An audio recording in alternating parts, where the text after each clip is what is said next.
সরকার পতনে স্থল অভিযান শুরু। ইরানের বিরুদ্ধে ইসরায়েল ও যুক্তরাষ্ট্রের যুদ্ধ বৃহস্পতিবার ৫ মার্চ ষষ্ঠ দিনে গড়েছে। এরই মধ্যে ইরানের বিরুদ্ধে লড়তে যোগ দিয়েছে মার্কিন মদতপুষ্ট কুর্দি যোদ্ধারা। ইতোমধ্যে কুর্দি যোদ্ধারা ইরানের সীমান্ত অতিক্রম করেছে। তারা দেশটির বাহিনীর বিরুদ্ধে স্থল অভিযান শুরু করেছে।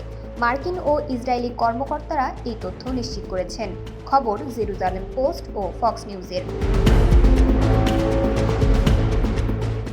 জেরুজালেম পোস্টের খবরে বলা হয়েছে, ইরাক-ইরান সীমান্তবর্তী অঞ্চল থেকে পরিচালিত ইরানি কুর্দি গোষ্ঠীগুলো তেহরানের স্থল অভিযানে অংশ নিয়েছে। এই গোষ্ঠীর হাজার হাজার যোদ্ধা। সাম্প্রতিক দিনগুলোতে কুর্দি যোদ্ধারা ইরানের স্থল অভিযানের প্রস্তুতি নিচ্ছিল। তারা ইরানি বাহিনীকে চাপে ফেলতে এবং ইরান জুড়ে তাদের ছত্রভঙ্গ করার জন্য এই প্রস্তুতি নেয়।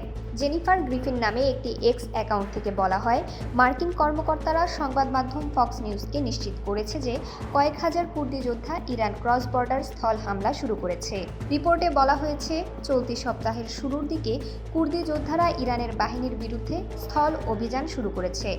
তবে বুধবার যুক্তরাষ্ট্রের যুদ্ধমন্ত্রী পিট হেগসেট বলেন, মার্কিন সামরিক বাহিনী ইরানের অভ্যন্তরে বিদ্রোহীদের সশস্ত্র করছে না। তবে তিনি জানান, মার্কিন সরকারের অন্যান্য অংশও এতে জড়িত থাকতে পারে।